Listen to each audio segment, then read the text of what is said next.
বাহ, বিরিয়ানির কালারটা দারুণ আসছে গো, গন্ধটা দারুণ উঠছে,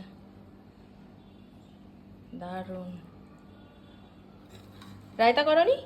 হ্যাঁ, শুধুই বিরিয়ানি। কেন? আজকে শুধুই বিরিয়ানি।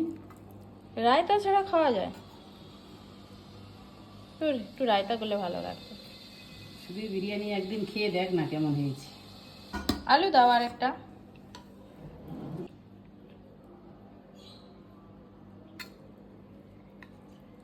আলু দাও, আরেকটা আলু দাও, আরেকটা আলু খাবো। একটা আলুতে হবে না। দুটো আলু দিয়েছি। ও, দুটো দিয়ে দিয়েছো? ও, তাহলে লাগবে না, দুটো থাক। আলু দিয়ে দিয়েছি। আর লাগবে না, থাক। রায়তা হলে একটু ভালো হতো। এই পরের দিন রায়তা বিরিয়ানি করে দেবো। আচ্ছা, ঠিক আছে।